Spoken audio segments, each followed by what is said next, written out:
मेरे सभी आदरणीय महानुभावों, मातृशक्ति, सम्मानित साथियों एवं प्रिय बच्चों, आज हम बात करेंगे सामवेद के मंत्रों की, जो 8वें अध्याय से शुरू करेंगे। और इन मंत्रों का जो सार है वो मैं आपके सामने प्रस्तुत करना चाहता हूँ। जैसे वेद के दोहन से मस्तिष्क का विकास व हृदय में प्रभु का चिंतन होता है। सात्विक भोजन के प्रयोग से हम अपनी अंतःकरण की वृत्ति को सात्विक बनाएं, अपने जीवन को त्याग में बनाएं, अपने जीवन में कभी कड़वी वाणी का प्रयोग न करें। हमारा वास्तविक घर तो ब्रह्मलोक ही है। हम वहाँ से भटककर इस मृत्यु लोक में विचर रहे हैं। उस घर की ओर जाने के लिए हमें कुछ पग उठाने होंगे। सत्व गुण ही हमें अपने घर की ओर ले चलता है। धर्म का सर्वोत्तम रूप सत्य ही है। जैसे रूप का ग्रहण आँख से होता है, शब्द का स्रोत से, इसी प्रकार प्रभु का ग्रहण बुद्धि से होता है। पुरुषों वाव यज्ञ ही, पुरुष तो है ही यज्ञ, यज्ञ में जीवन ही श्रेष्ठ जीवन है। प्राणायाम देवताओं की नगरी के रक्षक है। हृदय में देवासुर संग्राम चलता है। यह शरीर में कुरुक्षेत्र भूमि है। बिना पुरुषार्थ के प्रार्थना निष्प्रयोजन है। अतः हम पुरुषार्थी हो और प्रभु की कृपा प्राप्त करने के अधिकारी हो। 9वां अध्याय। प्रभु प्राप्ति के लिए पवित्रता, प्रबल कामना व उत्साह तथा दिव्य गुणों का अर्जन आवश्यक है। मानव शरीर में 16 कलाएं हैं, अतः यह शरीर कलश कहलाता है। सोम शक्ति इस शरीर कलश को बड़ा सुंदर बनाए रखती है। जो अपने शरीर को निर्बलता, प्राण में कोश को रोग, मनो में कोश को द्वेष आदि, विज्ञान में कोश को कुंठता तथा आनंद में कोश को असहिष्णुता आदि मलों से मलिन नहीं होने देता और सर्वथा पवित्र होकर इन कलशों कोशों में निवास करता है, उसको ही वे सर्वशक्तिमान ऐश्वर्य संपन्न प्रभु आलिंगन करते हैं। ज्ञान के प्रकाश को देखने पर हम एक विशेष आनंद का अनुभव करते हैं। आनंद तो है ही प्रकाश में, अंधकार में भय है। जितना जितना मनुष्य शरीर में वीर्य को सुरक्षित रखता है, उतना ही वह उच्च सबल ध्वनि वाला होता है। क्रोध उसी पुरुष को आता है जिसमें शक्ति की कमी हो। हम धन का दान करें, बल का लोक हित में प्रयोग करें, ज्योति व यश को प्राप्त करें, सौम्य बने। हिंसा में जीवन उत्तेजना पूर्ण होता है और उस उत्तेजना में सोम की उधर्व गति संभव नहीं रहती। वस्तुतः पुत्र वही होता है जो अपने सुचरितों से पिता को प्रणीत करता है। 10वां अध्याय। जीव शरीर में प्रवेश करता है तो प्रभु जीव में। प्रज्ञा ब्रह्म की प्रतीक है, कर्म अक्षत्र का। हम प्रज्ञा पूर्वक कर्मों द्वारा प्रभु को प्राप्त करें, अपने अंदर यज्ञ की भावना को बढ़ाए तथा दिव्य गुणों का विस्तार करे।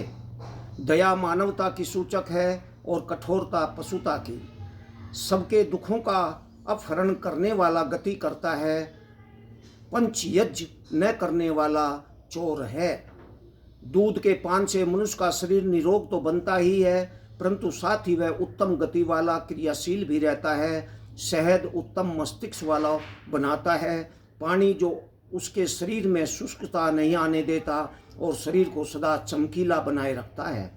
दुग्ध, घृत, शहद व जल का समुचित प्रयोग हमारे जीवन को रसमय बनाए घृत मलों का नाश करता है।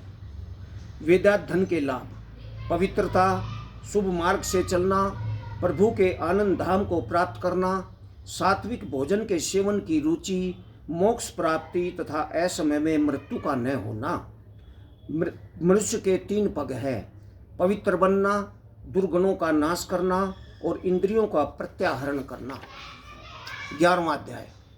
प्रभु हमारे अंदर भी समग्र ऐश्वर्य, वीर्य, यश, श्री, ज्ञान और वैराग्य रूप भग को जन्म दे दे।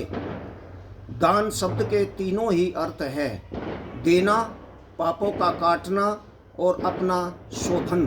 दान की विरोधी भावना लोभ है, जो सब वासनाओं का मूल है। लोभ से काम क्रोध पनपते हैं। चारों ओर जागरणशील, सबका सदा ध्यान करने वाले वे प्रभु है। उनसे कोई बात छुपी नहीं है, कोई बात अज्ञात नहीं है, कोई भी स्थल प्रभु की व्याप्ति से शून्य नहीं है। 12वां अध्याय। वे प्रभु समीप व दूर सबकी बातों को सुनते हैं। प्राकृतिक धन सदा मनुष्य के साथ नहीं रहता, परंतु ज्ञान रूप धन सदा हमारे साथ रहता है। धन के नशे में मनुष्य प्रभु को भूल जाता है। यह नशा उतरते ही प्रभु का स्मरण हो आता है। जितना जितना मैं सत्य को अपनाता चलता हूँ, उतना उतना ही प्रभु का प्रकाश मुझ में अधिकाधिक होता जाता है। शक्ति शरीर को शुद्ध बनाती है, त्याग मन को तथा ज्ञान बुद्धि को। स्वार्थ की वृत्ति 4 दिन की चांदनी के बाद अंधेरी रात को ले आती है, और यज्ञ वृत्ति उत्तरोत्तर प्रकाश को बढ़ाने वाली होती है। ज्ञान का पहला परिणाम अभय ही तो है।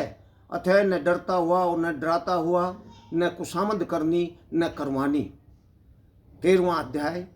वैदिक संस्कृति का एक सिद्धांत है, जिसे सामान्य भाषा में जैसा अन्न वैसा मन, इन शब्दों में कहा गया है कि आहार की शुद्धि होने पर अंतःकरण की शुद्धि होती है। अंतःकरण की शुद्धि में अपने स्वरूप व लक्ष्य का स्मरण रहता है, और स्मृति रहने पर वासना ग्रंथियों का विनाश हुआ करता है। सोम का अपव्यय करने वालों की ज्ञान अग्नि बुझ जाती है। थोड़े से भी गंभीर चिंतन से उनका सिर दर्द करने लगता है। ज्ञान अग्नि वस्तुतः हृदय की शांति को जन्म देती है। मनुष्य जितना जितना अहंकार वाला होता है, उतना उतना प्रभु से दूर होता जाता है। नम्रता उसे प्रभु के समीप प्राप्त कराती है। वस्तुतः संसार में सर्व महान रक्षक प्रभु ही है। अनाथ के रूप में वन में छोड़ दिया गया पुरुष बच जाता है, परंतु घर पर खूब प्रयत्न करने पर भी नहीं बचता। जिसका रक्षक प्रभु है, उसका कोई भी बाल बांका नहीं कर सकता। ज्ञान की अधिष्ठात्री देवता सरस्वती है। वेद वाणी के सप्त छंदों युक्त होने का संकेत है। मेधा, बुद्धि, स्मृति, वाक, चातुरी, उहु शक्ति व सत्यनिष्ठा, sound mind in A sound body हमारा आदर्श हो। संसार में मनुष्य का सर्वमहान लक्ष्य प्रभु के तेज से अपने को तेजस्वी बनाना ही होना चाहिए। हम ध्वंसक कार्यों के स्थान में निर्णात्मक कार्यों में लगे। गृहस्थ आश्रम का नाम मलाश्रम भी है। इसमें मल लिप्त हो जाने की सदा ही आशंका बनी रहती है। 14वां अध्याय। प्रभु का भक्त अपने कार्यों में अवश्य सफल होता है। उसका जीवन सत्य से परिपूर्ण होता है। हम दे, प्रभु हमें देंगे। ज्ञान सर्वोत्तम धन है, बल मध्यम धन है, और रुपया पैसा सबसे निचले दर्जे का धन है। धन्य मनुष्य वही है जो ज्ञान, बल व धन तीनों से ही युक्त है। ज्ञान ब्रह्मणत्व का प्रतीक है, बल अक्षत्रियत्व का तथा धन वैश्यत्व का।